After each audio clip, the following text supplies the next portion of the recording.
All right.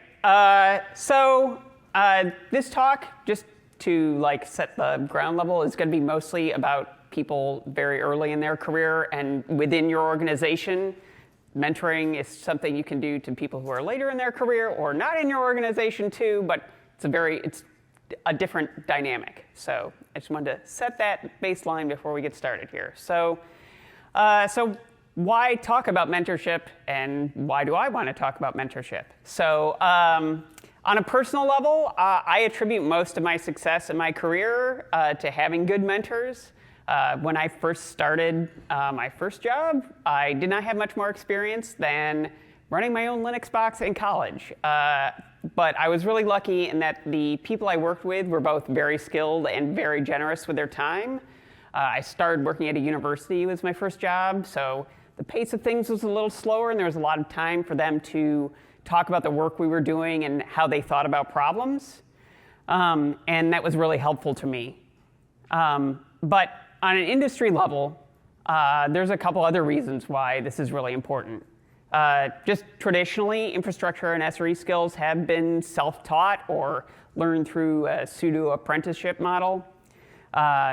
Some people will come in through IT roles. Some people will come in through being a software engineer or a application engineer and coming in and doing infrastructure either by necessity or by accident or because it sounds interesting. And very few companies train new SREs with their own educational program. And those that do are usually the big ones like Google or Meta, like Andrew talked about yesterday. The other problem is the vast majority of job openings are for senior level positions, and I don't know that this is sustainable. I looked at a job board when I was writing this talk, and there were 1,500 senior SRE jobs and 15 junior SRE jobs. Now, you might say, well, not everybody calls their SREs SREs. What about DevOps engineers or production engineers or whatever? Well, of the broader category, there were 3,700 senior positions and 550 junior positions. So a little better, but a 7-to-1 ratio is not particularly great. And I think it's not really going to pan out if we're not getting people into the field to take over for us so we can retire at some point, I hope. So the other thing is the pandemic has put many of us in remote jobs for the first time, and a lot of those jobs are likely to stay that way. A lot of the passive learning you get from just being in the same room as people doing work is going to be a lot harder to do now. So we need to be more deliberate about how we help people level up. And mentorship helps the organization. The more people who have a better grasp on what they need to do their jobs well, the better the organization will perform. And as a senior engineer, the more your impact is going to come from what you can help the organization do as a whole, as opposed to your direct contributions. So what does it take to be a good mentor? The first thing it takes is time, especially when you're mentoring people new to the field. One-on-one every other week for half an hour is really not going to cut it. You're really going to have to spend some time with them. And in order to do this without being unable to do your own work or burning out, you're going to have to set some boundaries too. You also need to have empathy. You have to be able to put yourself in their shoes. A lot of this stuff isn't taught in schools, so things that may seem obvious to you aren't necessarily obvious to someone with less experience, and you need to be able to help without undermining their confidence at the same time. You also have to have patience. You need to give them time to complete things on their own and possibly fail, or at least struggle long enough to give them a chance to figure things out before you step in. If you're rushing them along and solving things yourself, it's going to be harder for them to learn. And the last thing you need is organizational support. It's possible to be a good mentor without organizational support, but it's a heck of a lot harder. If your company doesn't see mentorship as a productive use of your time, or has too little psychological safety so that any sign of weakness is like chum in the water, it's going to be real hard to be either a mentor or a mentee. A toxic culture is really bad for everything, but it's especially bad for anything that relies on a high degree of trust like mentorship. Being a good mentor also means being a good sponsor, which I'll touch on a bit later, but really that's a topic that deserves its own talk. So I want to talk about a few guiding principles that I sort of take when I do everything that I'm doing in a mentorship relationship. And the first one is be welcoming. They need to feel like you're actually glad to be there and glad you're getting a chance to mentor them. If they feel like they need to prove themselves or you're only there because you have to, they're not going to feel psychologically safe. They won't come to you with questions if they don't think that you actually want to help them, and they'll be more worried about you seeing them fail as opposed to you helping them succeed. You also need to show some vulnerability. You need to show that you're not infallible and that their struggles are not unique. This is a really big part of building trust and making sure they don't have unrealistic expectations of themselves. They need to know it's okay not to get things right every time. I've gone as far as volunteering to ask questions for people in public channels that they're afraid to ask because they think they'll look stupid or for whatever other reason. Evidently, I have no problem looking stupid, so hey. The other thing is be explicit. So when working with mentees, it's important to actually go deeper into things rather than just giving a surface level description. For those of us who've been in the field for a long time, we tend to assume some things are obvious, like everybody knows what a load balancer is, or caching is a hard problem. But for people just coming into the field, this may be their first contact with some of these concepts, and definitely with the tools we use to deal with them. So avoid using jargon as much as you can, and don't be afraid to ask your mentee if they understand how something works.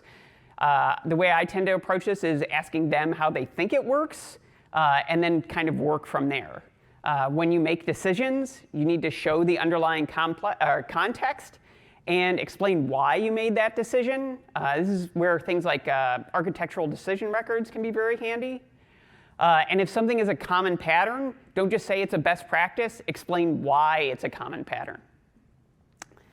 And the last thing of these I have is be available. A half hour, like I said before, a half-hour week is not going to cut it, especially when they first start out. In my last job, I generally expected to spend at least half a day out of the week just on mentorship tasks. Set aside time for pairing on tough problems and checking in on them frequently to see how they're doing. I'll just fire off a Slack message to them in the morning if I know they're working on something like, hey, how's it going? Do you need anything? A lot of them are going to have trouble coming to you first, especially when they don't, you haven't built that relationship yet. But also, the flip side of this is you need to make sure your boundaries are firmly established for your own sake by making it clear when you are and are not available. Just from your point of view, you want to avoid getting interrupted. It's going to make it hard to do your own work. And it's going to make you more irritable, probably, and that's not going to be good for things. But also, if it's a crapshoot, whether you're going to be able to help them or not, they're less likely to come to you. If you're a senior engineer, like I said, this should be part of your job responsibilities. If it's not, it's going to be hard to get the time to devote to this. And if it's not specifically in your job description, you should probably talk to your manager about making sure it's added. So now I want to talk a little bit about how I put those principles into practice. So the first thing I have is documentation, which, if you know me, is not going to be a surprise at all. This is one of the simplest things, just in terms of conceptually, I guess, that you can do to help everyone, but it's especially good for newer people. In a large or quickly growing organization, you can't rely on oral tradition to pass things down. There's a great talk by Alice Goldfuss that talks about that at length. So the more you can document, the more engineers will be able to find the answer without asking you, or even better, they'll have a place to reinforce what they've learned in other ways. But when you're documenting things, you have to make sure you are documenting the why of how to do the why you do things, as opposed to just the how or the what. You need to include the context and the reasoning behind these things, so they can understand core principles that they can apply to situations that aren't necessarily documented. We saw in the 737 MAX talk yesterday, about one of the problems with the pilots was their training, that they focused on rote procedures, and that left them unprepared when something that they didn't anticipate came up. So you want to avoid that particular situation. Writing good documentation is not easy, and I could give an entire talk on it, and I have. So look in the SREcon archives for that. And one last thing, this doesn't even necessarily have to be your documentation. I recommend the practice of cloud system administration to new folks all the time because it gives a good rundown of general practices without assuming a ton of prior knowledge. But even if you think a book is too much, a page with quick links to often used AWS or Terraform documentation can be really helpful for people.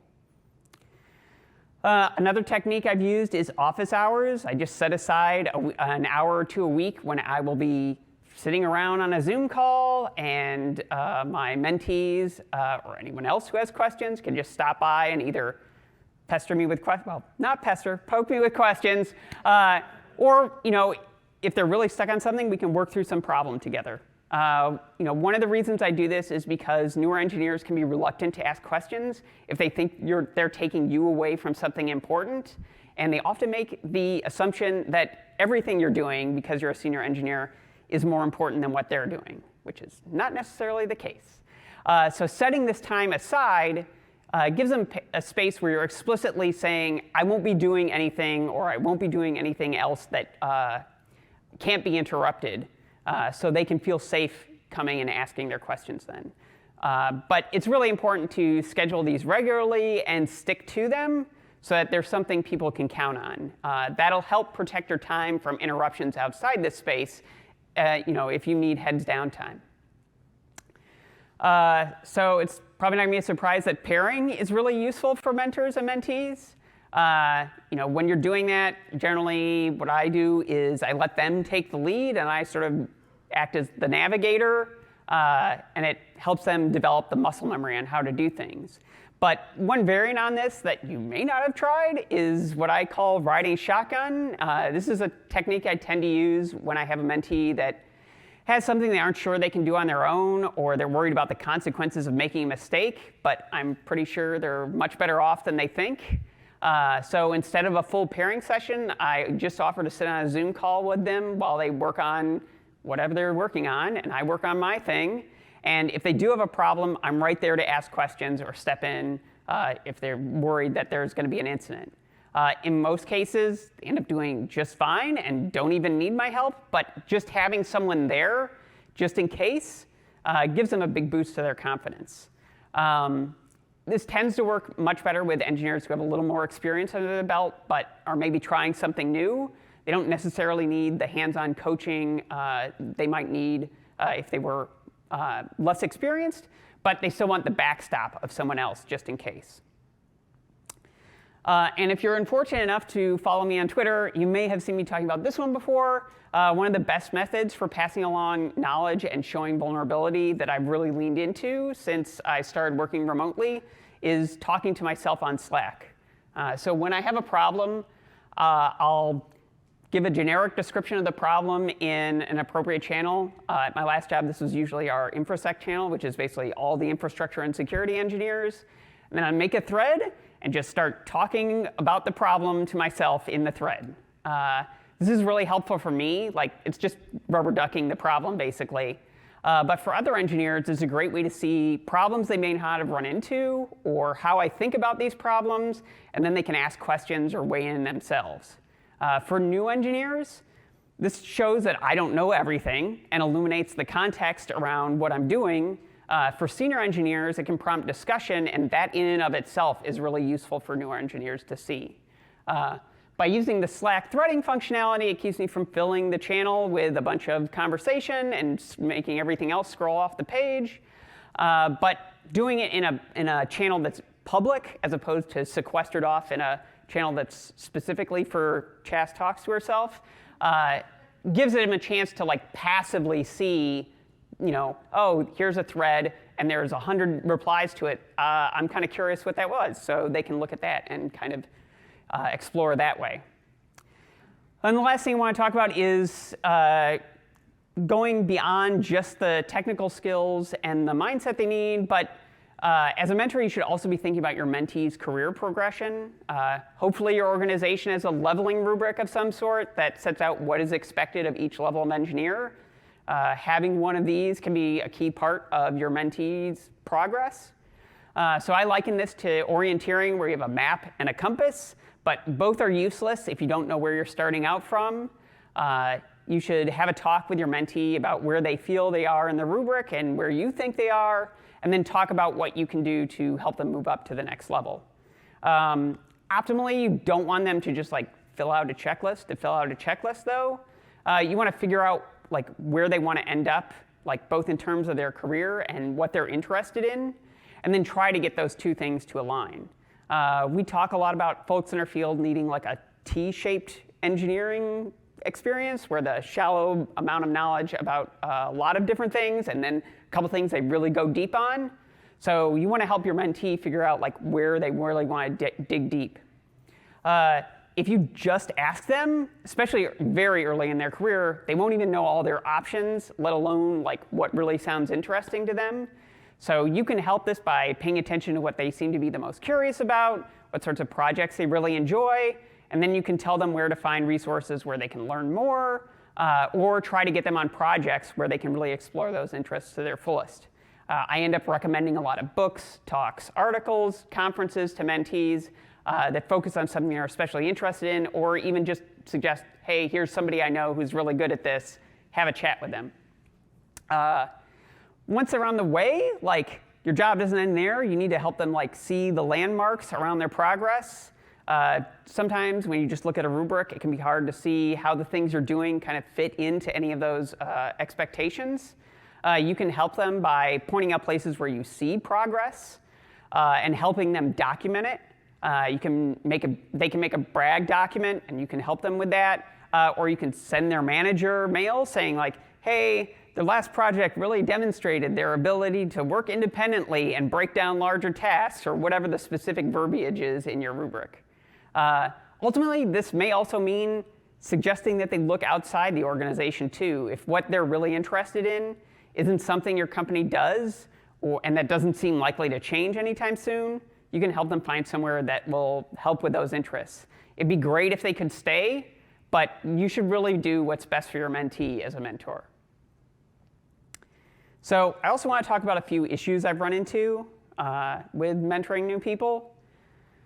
The first one I've noticed is having mentored a number of people who have come from traditional application engineering, especially with only a year or two in the industry after college or boot camp or changing careers, is that our field deals with a lot more unknown unknowns than I think they're used to, especially for the work a beginning application engineer gets. Their tasks tend to be well-defined, and usually most of the answers can be found with some decent Googling. But working in our field with distributed systems and lots of weird interactions, especially with the type of work we're called upon to do, we can run into a lot of unique problems, or at least ones where they're less likely to pop up in a Google search unless you know the specific incantation. This can be really frustrating, and it makes them feel lost. Part of the answer is to just say, yeah, these unknown unknowns are going to pop up, and getting weird problems is part of the job. But the other thing I think is important here is helping them time box their exploration. If it's during an incident, tell them, if you can't make any progress after 5 or 10 minutes, just escalate. Outside of an incident, maybe you want to say, spend 15 or 30 minutes Googling something. If you're not making any progress, just come and ask me. In my experience, if you are making no headway after that long, you're probably missing some specific search term that will turn up all of the answers for you, or the problem is a lot more in-depth than you think, and it's time to get some more intensive help, like pairing or something like that. If you do end up pairing with them, though, you want to make sure that they understand how you figured out whatever that problem is. Whether that's taking them through the chain of log messages that you use to figure out, or recounting a war story that helped you make some intuitive leap, like that helps them figure out like, oh, this is how to like follow that path. And if this sounds familiar, like this is exactly the same kind of thing you want to do during an incident retrospective, and largely for the same reason. The goal here is to help, as a mentor, is to help them learn, not just solve the problem. Another thing I've noticed that early career SREs can run into is issues with abstractions. By its nature, SRE work tends to involve places where abstractions start breaking down, or where they start turning into obfuscation, and as a result, behavior becomes unpredictable. I think there's a couple of reasons for this. Incident response is usually a key part of SRE responsibilities, even early in your career. And I think early career SWEs tend to be a little more sheltered from that. And incidents are where those abstractions start really breaking down, and you get to see all the crawling worms underneath your nice, pretty whatever. And the other thing I think is that we tend to deal with the real world more often. I still remember finding out that, yes, AWS can run out of instances in a region. I also see this in infrastructure as code. With a web app, a lot of the time, it's fine to take down version 1 and replace it with version 2, as long as version 2 works roughly the same way. And but with things like Terraform or changing AWS resources, there's some things that you can do while the resource is running, and there's some that you had to destroy and create, and those are not always obvious to people. I've also seen where do not repeat yourself ends up being a real problem. I see this a lot with Terraform, where I call it the Matryoshka doll problem, where you have a module that calls a module that calls a module, and suddenly it's much harder to reason about what's actually going on, and it's even harder to upgrade any of those. I think one of the reasons that tends to be a bigger deal is a lot of our configs are more bespoke. I may have an ECS service Terraform module, and you may have an ECS Terraform module, but they probably don't work in exactly the same way. But in application engineering, no one is writing their own Python library to parse JSON. It's just harder to reason about what's actually going on. And then all of this is without going to things like how DNS is supposed to work and how it actually works when people don't respect TTLs, or how containers aren't as self-contained as you might think, and that no, every AWS region is not the same, or one of a million other things where things don't quite behave like they say on the tin. I don't really have a good answer for how to help people understand this, other than taking the time to highlight these sorts of things when they come up. And I think part of this and how you make it like stick in their brain is just explaining how you learn these lessons the hard way. And this one's a little different from the other two. It's sort of a meta problem I've seen crop up, especially for folks new to the industry. It's very easy to get locked into the idea that the way we do something is the right way to do something. I think at bigger companies, this can tend to be an easier trap to fall into because you're much less likely to need to interact with someone outside the organization. If I'm one of 3 SREs at a startup, I almost have to go outside the organization when I run into trouble. But if I'm one of 1,000 SREs at Google or Facebook, I can usually get my answers just by talking to other Google or Facebook people. And they'll probably give me the Google or Facebook answer. But there's 2 things I try to do to combat this. One is to encourage people to get involved in industry-wide communities, either go to conferences like SREcon or DevOps Days where they can be exposed to other ways of doing the same sorts of things, or join the Hangops Slack or whatever else I can think of to expand their horizons. This is part of where sponsorship can come in, where you can say, hey, I think you should go to this conference, and I'm going to talk to your manager and put in a good word for you, or take this class. Some of the proudest moments I've had as a mentor is seeing people I mentored start giving their own talks at conferences. So that's really good. But the other thing I try to do is explain why what we do doesn't necessarily apply in another case. So at my last job, for instance, most of our projects were pretty small and involved building services in AWS Fargate, which was a great solution for us because they were small. And the added cost of Fargate over ECS was relatively minimal in that case. And we avoided the overhead of something like Kubernetes. But it's important to get across this isn't necessarily going to work if we need to run, not 3 or 4 services, but 100, or if we need to really scale up. So making sure people understand that this works for us, but it isn't the solution, is a key distinction I think we need to convey. So before I wrap things up, I really want to say something about sponsorship. Even though I don't really have time to delve too much into it, like I said before, mentorship is really only half the story here. You can give someone all the tools in the world, but if they don't have the support, opportunity, and confidence to succeed, you're not really helping them.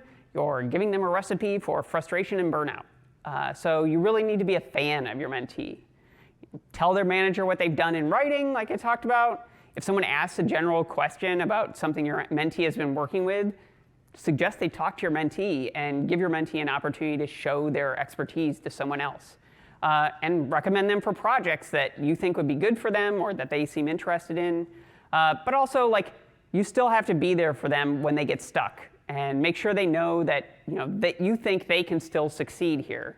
You can't be a mentor and then be a sponsor. You have to do both at the same time. And eventually that flywheel will start to catch, and you'll really know you've succeeded when they start mentoring other people. So to wrap all of this up, so you can all go to lunch, to be a good mentor, you need to be welcoming. Show them you're mentoring them because it's something you want to do, not because it's something you have to do. Show them that your mentorship is a priority and something you're willing to devote real time to, and that you appreciate them as a person, not just something you're trying to check off. Be vulnerable. Show them that you're human, that you don't know everything, that you can fail, and that it's all right if they do too. Show your thought processes and ask your own questions in public so they can see how you think and ask their own questions. Be explicit. Make sure they understand the context for decisions and be careful of assuming too much knowledge. Use documentation to help provide this for them and everyone else to reference. And be available. Set aside time specifically to work with them and make it clear what they can expect in the way of your time outside of that. Use office hours and scheduled pairing sessions to give them time when they know they can come to you safely. So by keeping those principles in mind, you can build a layer of trust between you and your mentee and hopefully set them on course to succeed. So that's all I have. I do have a bunch of references at the end, but it's probably easier to just see those with the slides. So I'm done and happy to take questions.